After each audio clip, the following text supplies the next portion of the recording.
Good afternoon, everyone, and welcome to the Festival of Enterprise COVID-19 webinar series.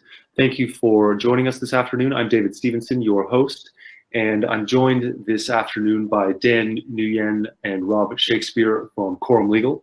Dan is the General Manager of EMEA, and Rob, the Southeast Asia General Manager. And today they're going to be taking us through a quick presentation on Asia's response to the crisis, and then afterwards we will open it up to a Q&A. So with that, I will hand it over to Dan. Thank you, Dan.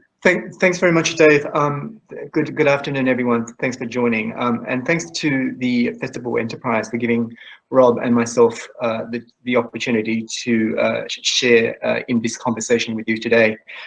In today's webinar, we hope to be able to provide some insights on how the COVID-19 pandemic has been played out in Asia and also here in the UK, and to share some key learnings from Asia and how those could be actually sort of help businesses in the UK, particularly those with operations in Asia or have some ambitions to do so in the near future.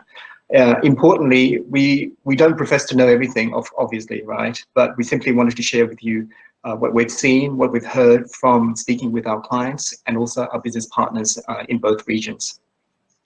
I just want to share with you our agenda for today. So first, we'll do a brief intro, which is now, I'll hand over to Rob, who's going to actually share some insights from Asia on the ground there. He'll turn it back to me. I'll take a look forward in terms of what businesses can do today to sort of prepare themselves to address the pandemic, but also for the recovery and post-recovery sort of phase. And then we'll end up the session today with some Q&A. So first and foremost, I'll hand it over to Rob to share some of his learnings and observations in terms of Asia. Thanks, Rob. Thanks, Dan, and yeah, good afternoon to everyone from Singapore. Good to be joining you. January seems like quite a long time ago now, and of course, COVID. If we just wind the clock back just a little while, really, COVID sort of first came onto our screens at Chinese New Year, which is just about the worst possible time. I think fortunately from a Southeast Asia or from Asia perspective, a lot of countries here had at least been through something comparable to this with SARS back in 2003, and they did take quick, fairly immediate steps to contain the spread of the travel bans and quarantine, etc. So obviously the Asian businesses from our perspective here, we were the first ones in the firing line here, but I think going to be hopefully the first ones to come out and emerge the other side. We're certainly keeping a close eye on China. Things there do start to be coming back to some kind of a normal. I think fair to say it's a fairly mixed picture, but it does look as though they're starting to come through the worst. And I think now we're over that initial shock. We can, I think, start to see, as Dan said, conversations with our customers and clients and people we work with, some patterns that are emerging as to how businesses are starting to have responded.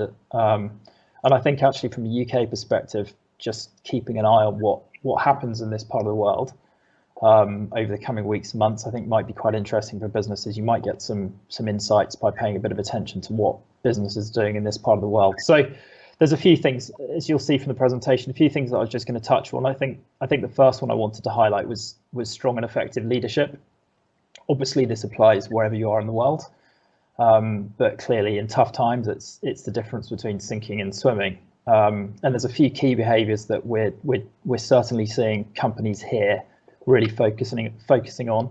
None of them new, but I think as a leader, as a CEO, leader of a business, when you're sort of lost in the fog of dealing with all the other new challenges that are landing on your doorstep right now, sometimes it's helpful to just get back to basics and think about these sort of key things. So I think number one is the support factor, so offering support for staff and trying to keep morale up, and also showing a sort of degree of empathy and understanding with as it's the new challenges that your team are facing, but balancing that with that need to keep pushing managers. The direction of the business is still it's still essential to keep going and ensure that your managers are focusing on getting their things done, so that you as a leader can continue to think long term. We are going to get out of this. We don't obviously know when it's going to be, but it's going to end hopefully sooner rather than later. And the businesses that we're able to keep an eye on the longer game and the bigger picture are probably going to be the ones that come out of this slightly stronger. And then thirdly, obviously, doing what you can to maintain the productivity. I think, talking to people here, estimates sort of vary, but people talk about a hit on productivity, particularly for people who are new to the work from home protocols, as something like 15 to 20%. And if you add that with, the fact that so many businesses are on reduced hours, that's a big hit in terms of productivity. So I think the big thing there is ensuring that, obviously there's only so much you can do to mitigate that, but ensuring that employees have got, the right tools and the right means to manage that. So that really leads me on to the second of the points I wanted to talk about, which is communications. And I think the sense I get here is that it's, how you communicate is just as, if not more important than what you actually say. Particularly right now for all the people, I think there are, obviously China and Hong Kong and a few other places in Asia that are starting to get back into the office, but certainly here in Singapore and a lot of other places, and I know you guys in the UK, all under work from home protocols, and I think everybody, can see now that communication is almost the most important thing to be getting right. So, I think the key thing here is to use technology, choose the right tool. There's lots of them, but the right tool, getting the right tool and the right channel is essential. So, you've got video conference, you've got email, you've got telephone, all these different facilities. And I think choosing the right thing for the right moment and being task appropriate is absolutely key. And if you don't know what's out there, obviously go out and find it out as much as you can. Asia's, I think, probably slightly ahead of the rest of the world when it comes to things like remote working. We're very dispersed geographically. We've got lots of businesses that cover lots of different countries, and so people are used to working this way. And it does work, but it just takes a bit of time and a bit of effort to get used to it. So I think, be prepared not to get it right. Ask for feedback, and you probably do need to sort of test and learn a bit with your staff. But it can, we've seen here it does work, and it can be something that you can make effective. And I think it's also worth thinking about whether the remote learning is something that you want to do longer term. So, as I said, I think if you do have good communication structures in place, it won't happen overnight, but we're certainly seeing and hearing from lots of businesses in China now that have had to adopt it over the last couple of months and are now talking as it become being the new normal, because they've worked out that they can do it productively. They're reducing people's commute time. They're saving office costs. They're reducing business travel as well, which is a big cost and drain on productivity for a lot of businesses. And speaking to a few, particularly the MNCs here in Singapore, where you have a lot of managers, you have regional responsibility and spend a lot of time traveling, they're saying that this really could be a catalyst for making some changes there. And then I think on a few other thoughts on just sort of more general communication with employees. I think, again, seeing and hearing from people here, just it's important to retain the sort of the sense of team and sharing the stories about the challenges people face. I think explaining the impact on the business is important. It's something that we at KorumLegal are doing. Perhaps talking to staff a bit more about the sort of financials and the obvious challenges. And then also looking at internal structures and things like reporting lines and communication channels back to communication, obviously, and looking at ways in which you can delay, make things run more efficiently. So whether that means restructuring into smaller teams, changing reporting lines, these are all things that you could be having a look at. And then I think last thing on communication, just quickly, is obviously customers. We've seen some really good examples here. I think particularly the e-commerce businesses that have just done a very good job of communicating with their customers, explaining what their limitations were, and you can just see them winning goodwill. I think people do accept that these are extremely challenging, unusual, unprecedented times, that things aren't going to work the way they usually do. But I think you can just sense that some of these businesses that have handled this well and handled customers well have generated a lot of goodwill. So then I think in terms of some more sort of more concrete things, I think response and recovery plan. If you've got a business continuity plan, get it executed quickly. Again, it's something probably I think Asia may have had a bit of an edge over in terms of compared to other parts of the world. Again, SARS wasn't really that long ago, and I think most businesses have had contingencies for things like pandemics. Actually our business is headquartered in Hong Kong, and towards the end of last year, we were looking at a lot of that BCP because of all the political unrest that was taking place there. And funnily enough, had a discussion at the time about the fact that pandemic was in there. It's incredible. It was only sort of 2 months later that this happened. But I think Asian businesses have, it's been something that has been slightly more foreseeable than perhaps if you're sitting in the UK.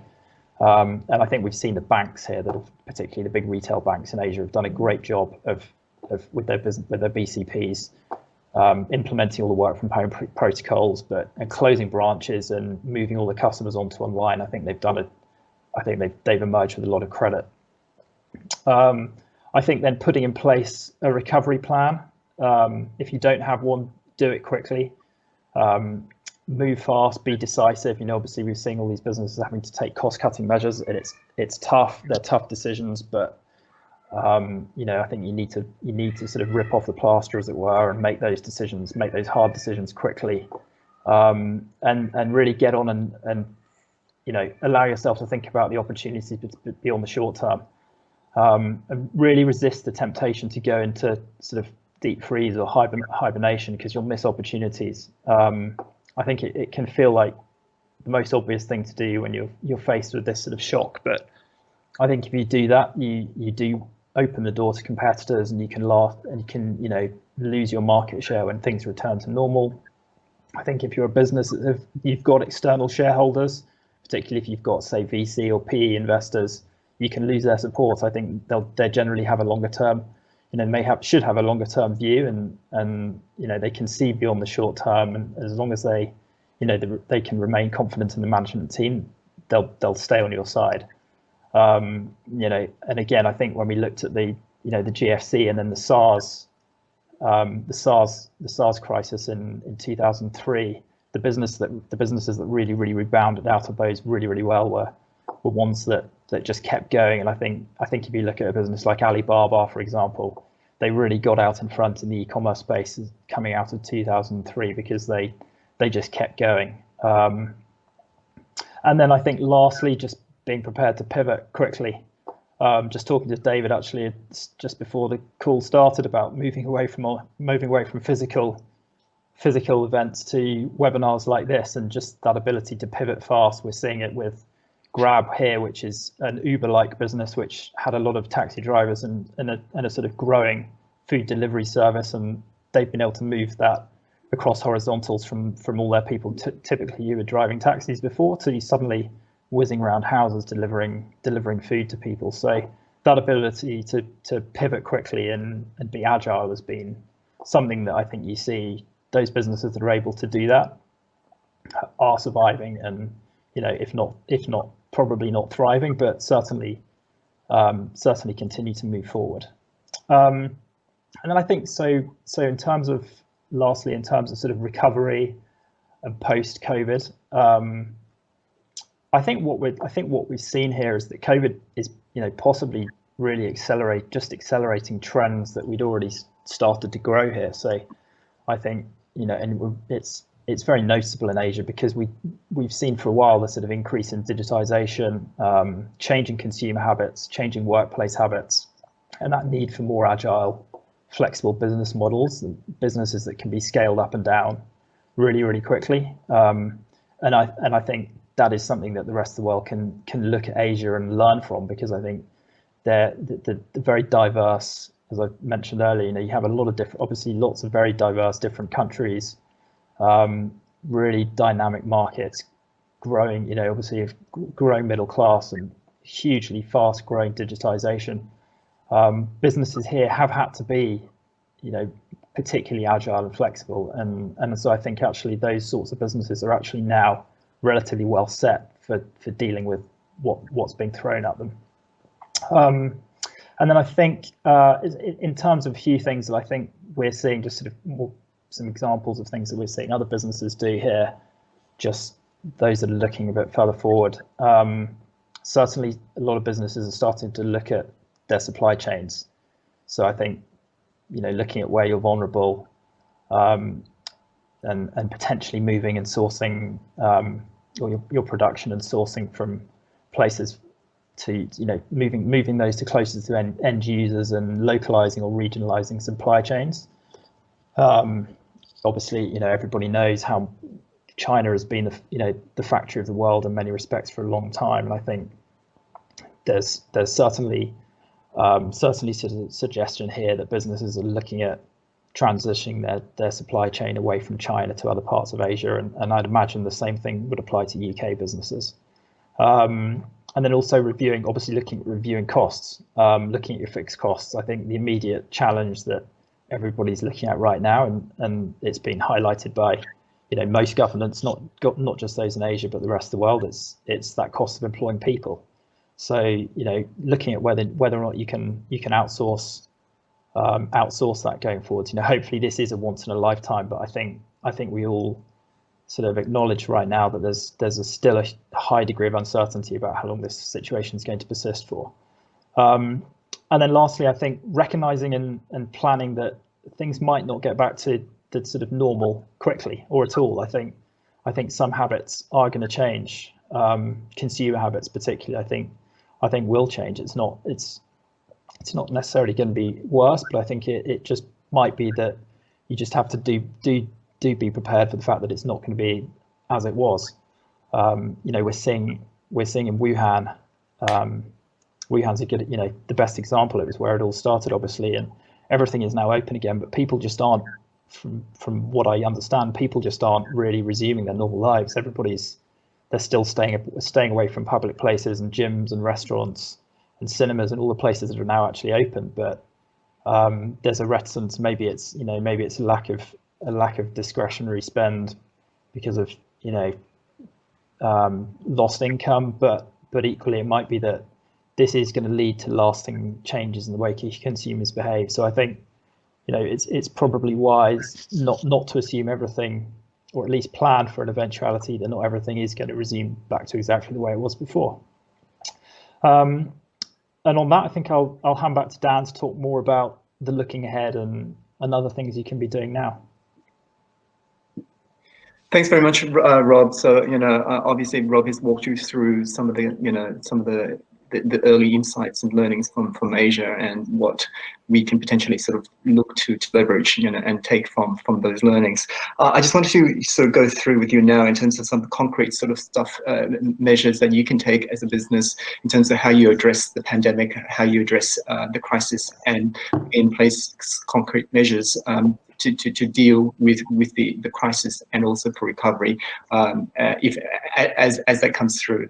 The first thing is looking at, it's a no-brainer. It's looking after your employees and your customers, and the health and safety is obviously number one. But in times like this, it's the human aspect that matters. So people matter, and so therefore you need to show the strong leadership that Rob has already sort of referred to by actually reaching out, staying connected with them, remaining really close. Just send them a message, and really sort of ensuring that you remain really close to your employees and customers, and let them know that you're there for them and that you care for their safety and well-being. Because at the end of the day, this is a human crisis and a human issue that crosses geographies, boundaries, businesses, and so on. So it's something that it's really important for them to understand that you are there for them.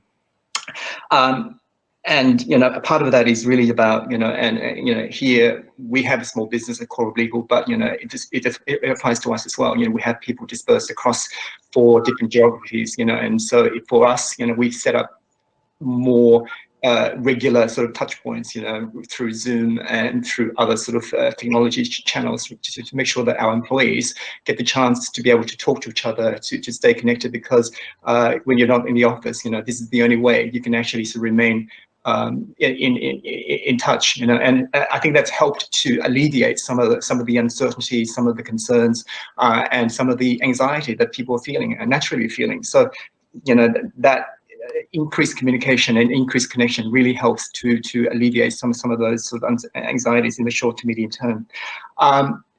Then the second thing is setting, just establish clear protocols so that employees and customers understand what your policies and procedures are, and that you have effective sort of systems in place to address issues of safety and health and well-being. So, and this is obviously not just a physical well-being sort of issue, but also mental health, right? Because at the end of the day, we are cooped up in our houses for weeks and months on end potentially. So we need to make sure that those issues are addressed, and we allow our employees and our employees especially to feel that they have support if they need it, and that we set up systems and support sort of mechanisms to allow them to access that support mechanism.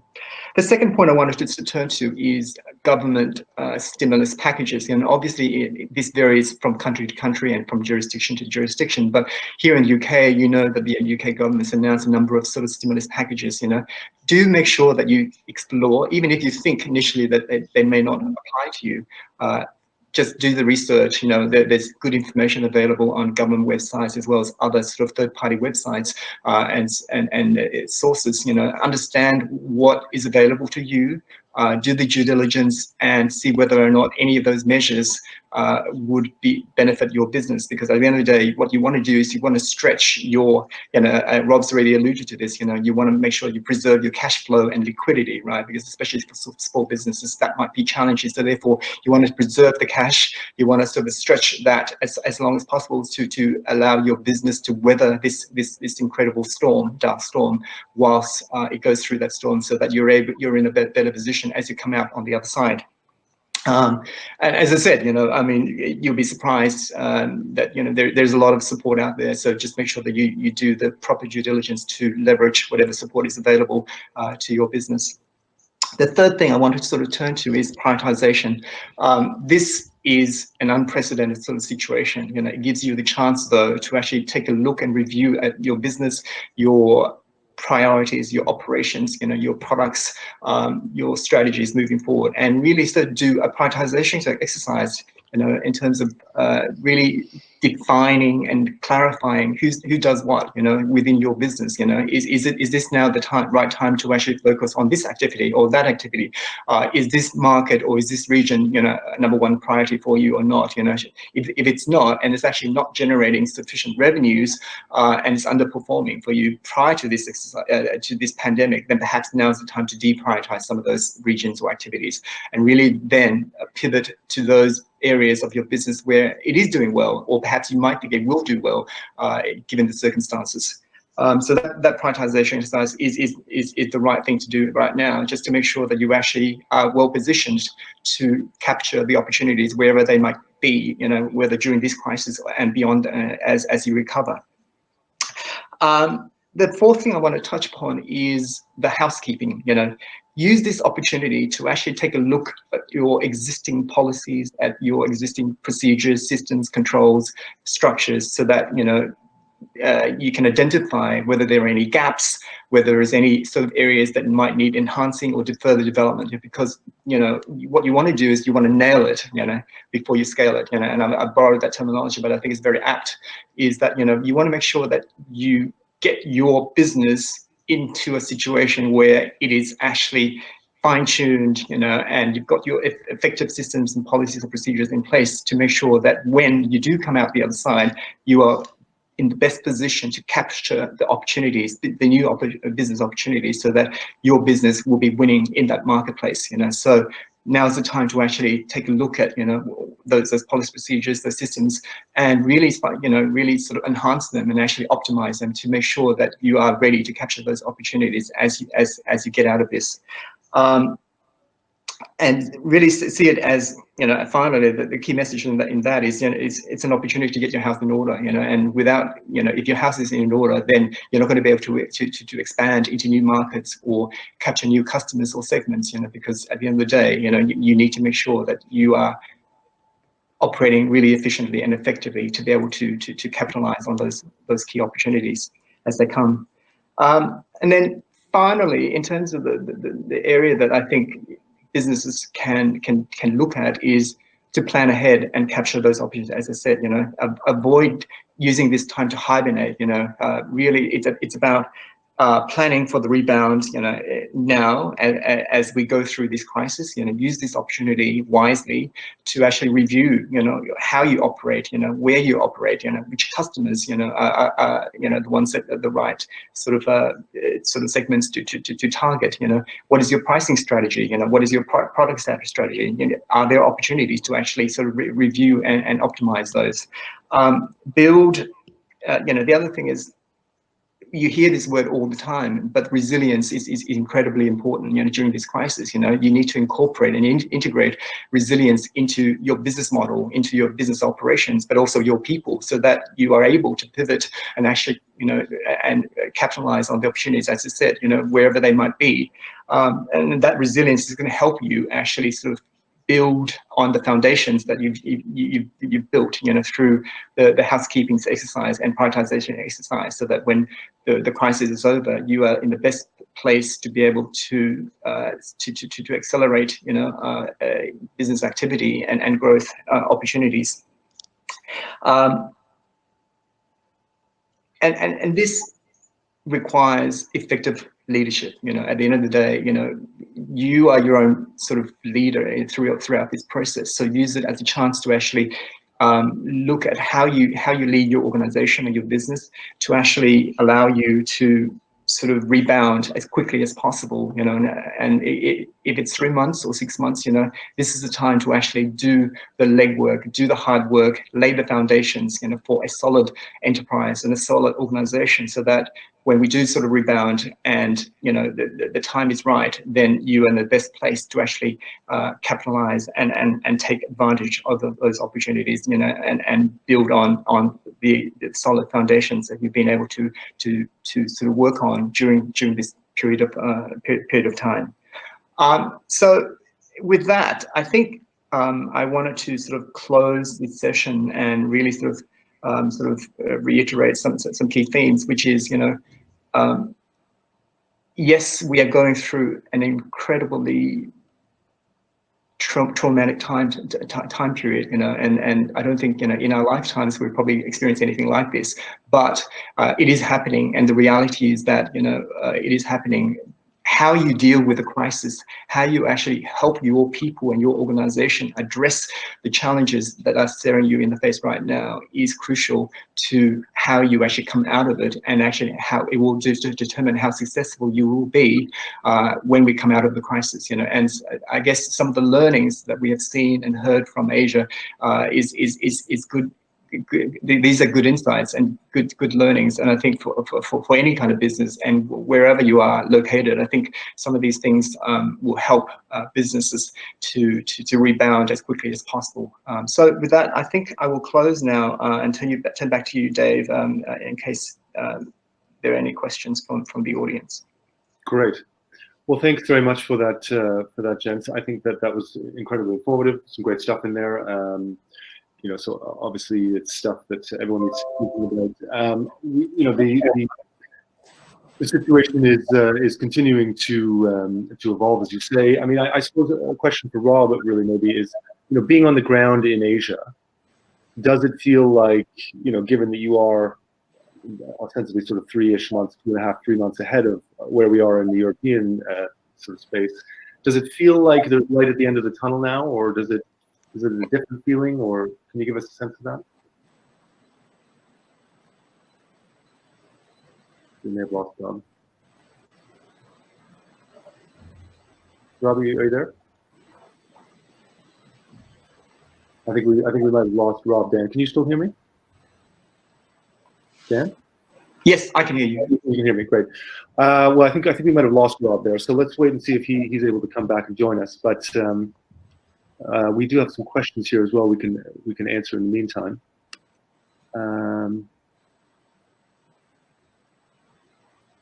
A question about from Nomana about how do you think HR can add value to the business and employees during the crisis? Is that something you can maybe speak to a little bit? Yeah, I mean, obviously, as the department that is in charge of people, right? We talk about people and talent.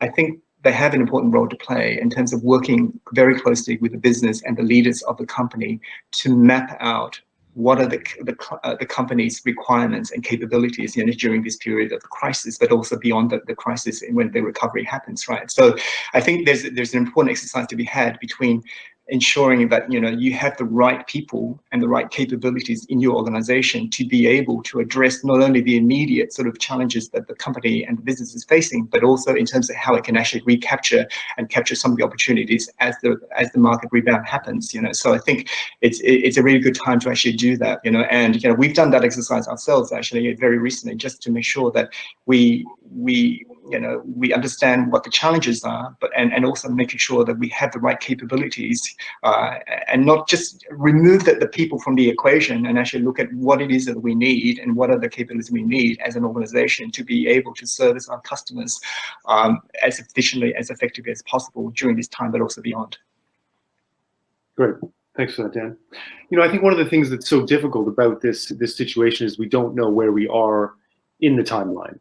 And obviously, it depends on the size of your business, your cash reserves, how, as you said, quickly you can scale up and scale down and deal with this crisis. But without having a clear understanding of when the situation will ameliorate, we don't. It's difficult for businesses to plan.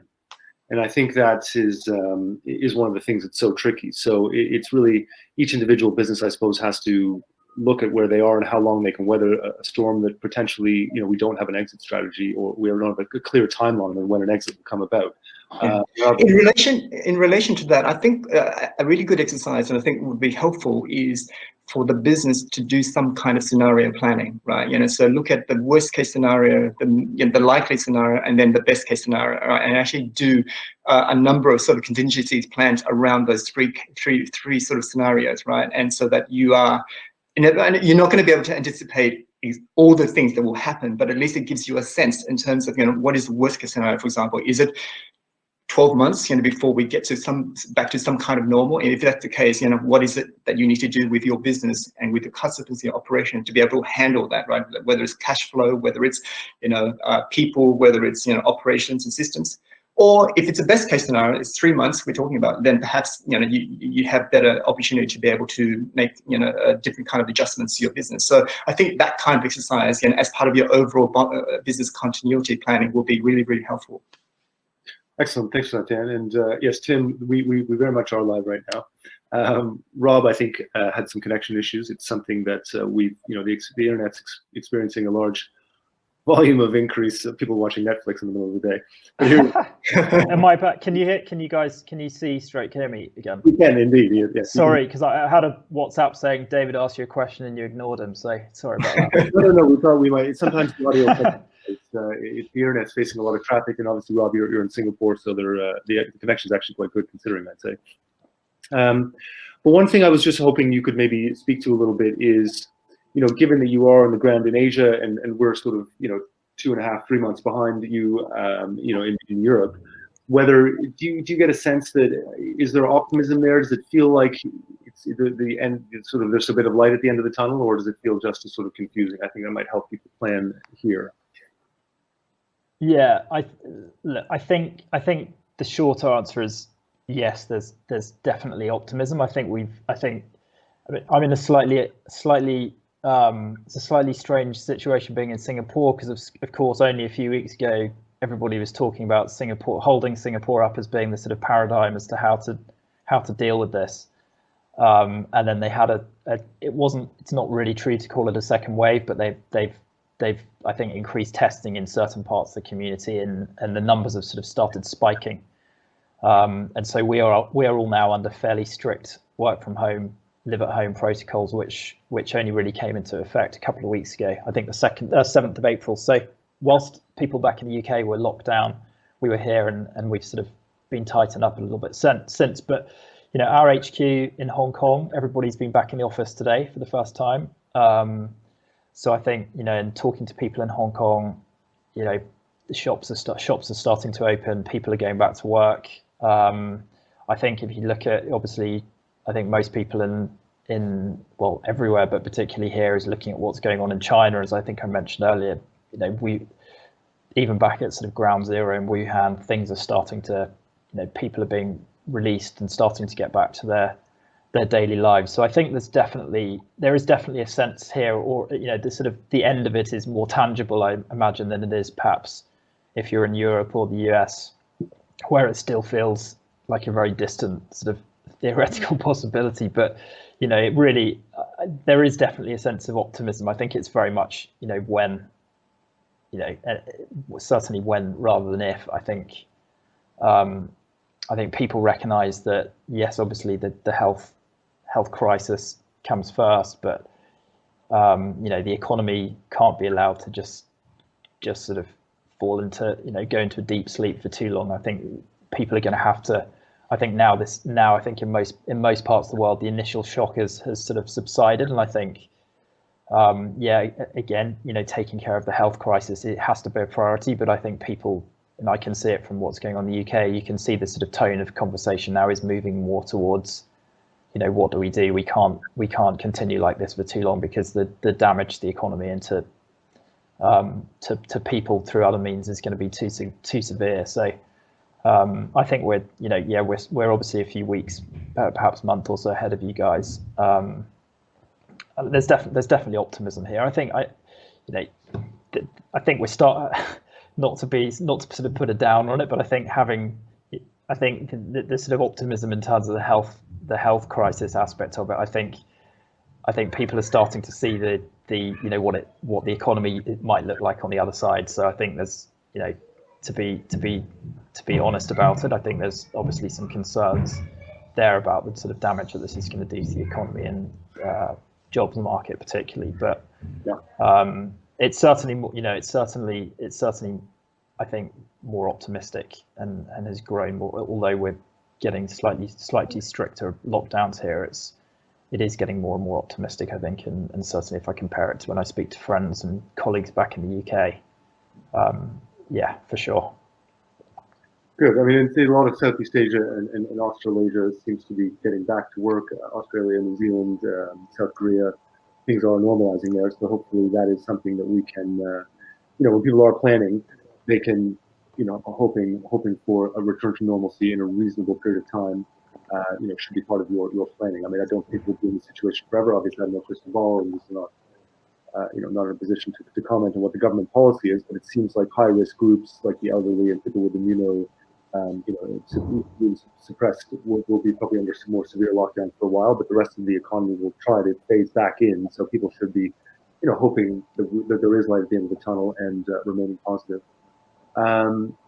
We have a question here, and I think you did speak to this a little bit already, Dan, but or Robin, sorry, about changing your messaging and your marketing right now, and what's effective and what should people be considering with the communication. Maybe touch on that a tiny bit again, just sort of how people should be sensitive to things, but equally there's an element of we need to keep going and businesses need to stay going concerns, right? Yeah, I mean, I think this goes to the point about avoid hibernating, right? Just make sure that you continue your activities.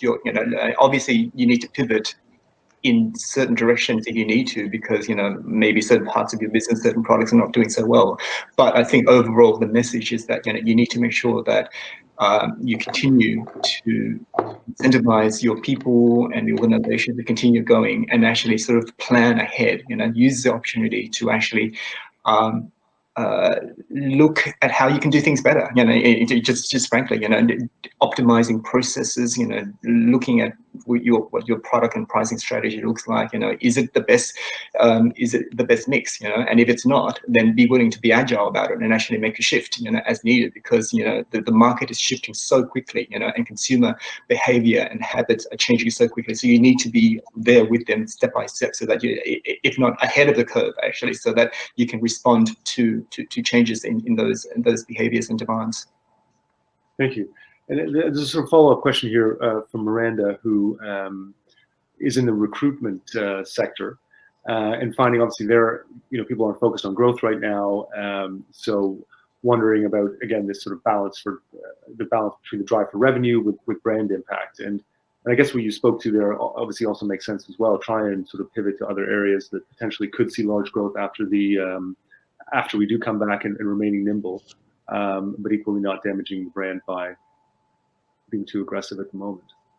That's right, and it's a fine balance. Sorry, Rob, please step in. But it's a fine balance, right? You want to be seen as a company that cares about your customers and your consumers, right? And that's because you genuinely care about them. But at the same time, you have a business to run, and you're looking to maximize your revenues and stay afloat, during this difficult time.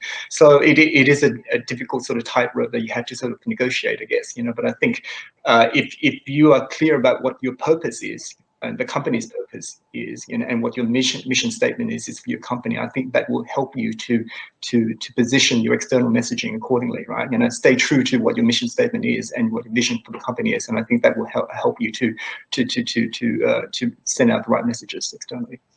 Great, thank you.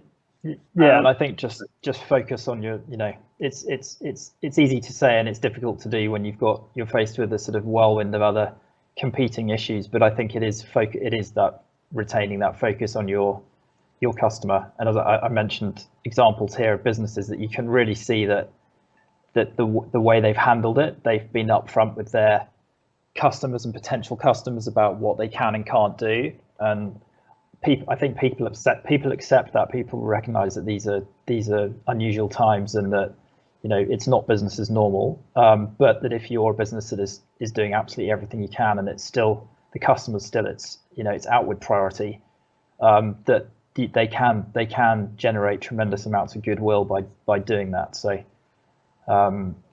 being there to support and just retaining that focus on your customer and recognizing the pain points and challenges that they've got is I think pretty key to that. Great, thanks guys. We have another question here from Hazar wondering, how are you advising clients about dealing with their Asian supply chains on a going forward basis? Is there a change of strategy you're recommending, or? Well, I mean, I've had a few conversations with people about this, and I've seen and I've heard and read quite a bit. And I think, to be totally honest with you, I think in many cases it's still a little bit early. The sorts of conversations I've been having are, what COVID has really done is, well, one of the things it's really done. I think I mentioned this earlier. It's really sort of emphasized where those vulnerabilities in supply chains can lie. Whether it's a particular country, obviously China's key to this, and it's been at the epicenter of it. But also just the question of whether or not you're relying on that one place, or whether you should have a more diversified supply chain and be looking at getting things from different places, so that if one link does fail, it doesn't bring everything else down. So and I think the localization as well. So I think the conversations I've had with people here have talked about bringing your the place where you source or produce things a bit closer, which might be particularly relevant if you guys are in the UK and you've got Chinese manufacturers then all the way around the other side of the world.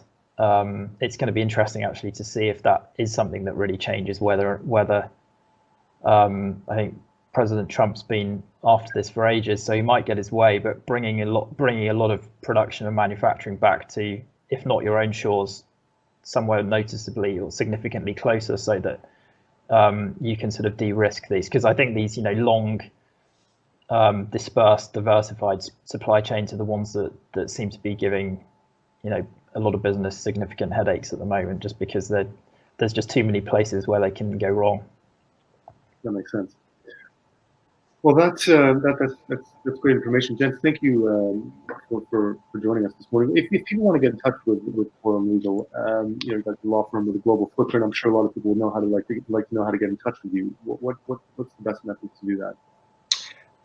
So there's a couple of sort of ways, Dave. Obviously, our website, which is www.KorumLegal.com, or our LinkedIn page. So it will have a link to our website. So there's a get in touch sort of links on both those sites as well. So we're happy to help out in any way we can. And obviously we are a business. As a business, we support clients, not only in this region, but also across APAC as well, and some businesses in North America as well. So, we have that cross-jurisdictional, cross-geographical sort of coverage, and understand, the challenges that business, especially businesses that have to are looking to scale or to expand to new markets or new territories, and some complexities, around that in terms of legal and regulatory issues and compliance issues. So, those are the areas that we might be able to help. Excellent. Well, thank you for that. So I put the web address in the comment bar there. So www.KorumLegal.com if you want to reach out. So, gentlemen, thank you very much for taking the time to join us this afternoon. It's been a very informative session, and we very much appreciate you taking the time to join us and help us out with explaining to people, your perspective on Asia, and a lot of comments. Thanks coming through from the audience here.